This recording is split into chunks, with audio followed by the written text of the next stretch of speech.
حالانکہ اسے بچانے والا نہیں عذاب سے اس قدر جینا، اور اللہ تعالیٰ دیکھنے والا ہے جو بھی وہ عمل کرتے ہیں۔ سامعین، آج ہماری سورہ بقرہ کی آیت مبارکہ نمبر 96 تک کی تلاوت و ترجمہ کا شرف نصیب ہوا۔ آخری ہماری گفتگو درس مبارک کی یہ چل رہی تھی وَلَن يَتَمَنَّوْهُ أَبَدًا بِمَا قَدَّمَتْ أَيْدِيهِمْ وَاللَّهُ عَلِيمٌ بِالظَّالِمِينَ، کہ یہ یہودی جو ہیں اور جتنے مشرکین ہیں، اے محبوب صلی اللہ علیہ وآلہ وسلم اگر آپ ان سے یہ فرمائیں کہ اگر تم سچے ہو تو موت کی تمنا کرو، فرمایا یہ کبھی بھی موت کی تمنا نہیں کریں گے، اور اس بات کی یہ دلیل ہے کہ یہ لوگ سچے نہیں ہیں، یہ لوگ جھوٹے ہیں۔ اس کے بعد اب جو آج کا ہمارا موضوع ہے اور آج کی آیت مبارکہ نمبر 96، اس میں اللہ تعالیٰ نے ایک ان کی اور بشری کمزوری کا ذکر کیا ہے۔ کیا فرمایا؟ وَلَا تَجِدَنَّهُمْ أَحْرَصَ النَّاسِ عَلَىٰ حَيَاةٍ، فرمایا ان کا عالم یہ ہے کہ وہ اپنی زندگی پر بہت زیادہ حریص ہیں۔ حریص کا معنی ہوتا ہے لالچی، حرص۔ اب انہیں زندگی حریص کیسے ہے؟ وہ یہ کہتے ہیں چونکہ ظاہر ہے اللہ کے نافرمان ہیں، رسول اللہ صلی اللہ علیہ وسلم کی نافرمانی کرنے والے ہیں، اور تورات جو ان کے پاس ہے اس کی بھی نافرمانی کرنے والے ہیں، اور اگر مشرکین کی یہاں بات کی جائے تو ظاہر ہے وہ بھی اس سے عمومی طور پہ شامل ہیں۔ فرمایا جو مشرکین ہیں وہ تو سرے سے اللہ کا ہی انکار کرنے والے لوگ ہیں۔ فرمایا اب جب انہیں یہ کہا جاتا ہے کہ اگر تمہیں یہ ساری باتیں اپنے طور پر تم اپنے آپ کو ٹھیک سمجھتے ہو تو پھر تم تمنا کرو نا موت کی۔ اس کو پچھلی آیت سے جوڑنا بڑا ضروری ہے مفہوم کو سمجھنے کے لیے، کہ پھر تمنا کرو نا موت کی۔ اللہ فرماتا ہے نہیں، احرص الناس علی حیاۃ، فرمایا یہ زندگی پر اتنے حریص ہیں کہ یہ تمنا کرتے ہیں کہ انہیں کبھی موت ہی نہ۔ وَمِنَ الَّذِينَ أَشْرَكُوا، اب الگ طور پر واضح طور پر اب مشرکین کا ذکر اللہ نے فرمایا وہ تو اہل کتاب ہیں، وہ یہودی ہیں۔ اب ان کا عالم یہ ہے کہ وہ زندگی پر حریص ہیں کہ اللہ انہیں لمبی زندگی دے دے، یہ دنیا میں ہی رہیں، دنیا کی لذتوں میں ہی ڈوبے رہیں، اور انہیں قبر والا معاملہ ہی نہ آئے، نہ حساب و کتاب انہیں دینا پڑے، دنیا کی عیش و عشرت کی زندگی میں یہ پھنسے رہے۔ وَمِنَ الَّذِينَ أَشْرَكُوا، اور جو مشرکین لوگ ہیں وہ کیا پسند کرتے ہیں؟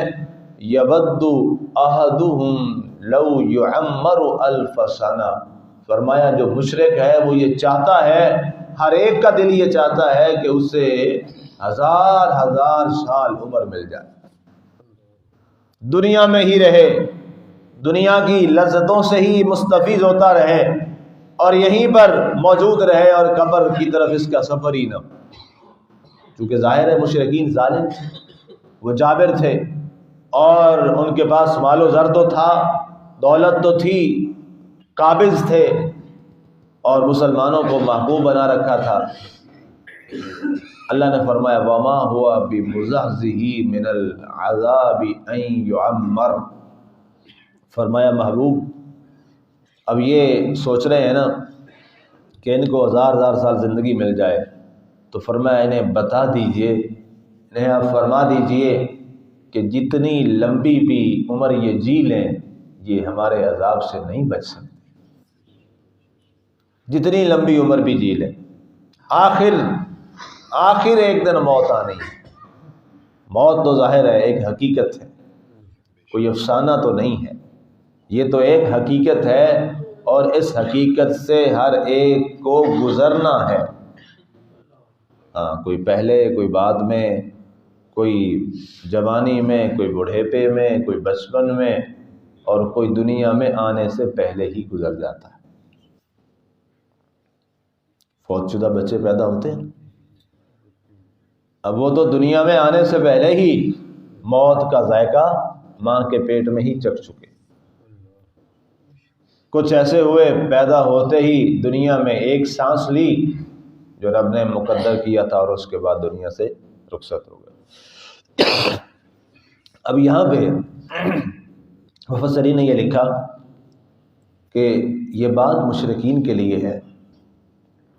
مسلمان تو ظاہر ہے اس بات کا یقین رکھتا ہے، ایمان رکھتا ہے کہ اسے موت آنی ہے، لیکن جو دوسرا پہلو ہے وہ بڑا اہم ہے، اور وہ یہ ہے کہ ہمیں اس بات پر غور کرنا ہے کہ جب موت آنی ہے اور اس کا معاملہ طے ہے، لیکن اس کا وقت کسی کو ہم میں سے معلوم نہیں ہے، تو فرمایا مومن کو یہ چاہیے، مسلمان کو یہ چاہیے کہ وہ اپنی زندگی کے ہر دن کو اپنا آخری دن ہی سمجھے،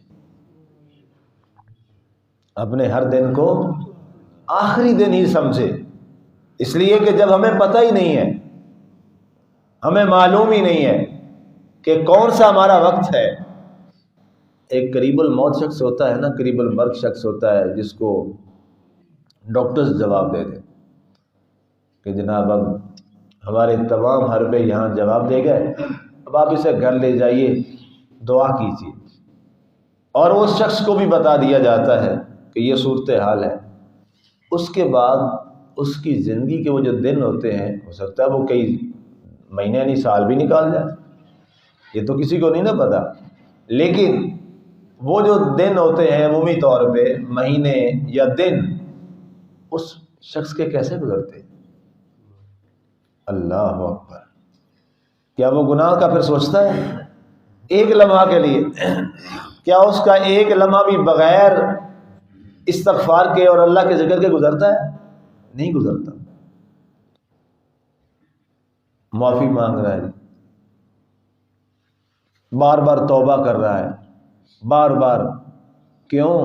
اب اسے ایک ڈاکٹر کے کہنے پہ یہ بات پہنچ گئی اور اسے اس پہ یقین آ گیا، تو جو ساری کائنات کا مالک ہے اس کی بات پہ ہمیں کیوں یقین نہیں آتا؟ یہ ایک سوالیہ نشان ہے کہ جب اس نے فیصلہ فرما دیا ہے کہ تم میں سے کسی کو پتہ نہیں کہ تمہیں موت کب آئے گی، لیکن یہ طے ہے کہ موت کا دن مقرر ہے. اور اس کی وضاحت میں ہمارے پیارے نبی صلی اللہ علیہ وآلہ وسلم نے یہ فرما دیا کہ تمہیں دن میں 70 بار موت یاد کرتی ہے، تم لذتوں کو توڑنے والی موت کو کبھی مت بھولا کرو اور اس کو یاد رکھا کرو. اور اس کا نتیجہ پھر یہ فرمایا واللہ بصیر بما یعملون. جو وہ لوگ عمل کرتے ہیں اللہ ہر ایک کے عمل کو خوب دیکھ رہا ہے. اللہ ہم میں سے ہر ایک کے عمل کو خوب دیکھ رہا ہے، مشرکین کے عمل کو بھی دیکھ رہا ہے اور یہود و نصارہ کے عمل کو بھی دیکھ رہا ہے. اللہ تعالی ہمیں اپنے اچھے اعمال اللہ کی بارگاہ میں بھیجنے کی توفیق عطا فرمائے، اور اللہ تعالیٰ نے یہ زندگی جو اس کی بہت بڑی امانت ہے، اللہ تعالیٰ اس امانت میں خیانت سے ہم سب کو محفوظ فرمائے. آمین. وما علینا الا البلاغ المبین.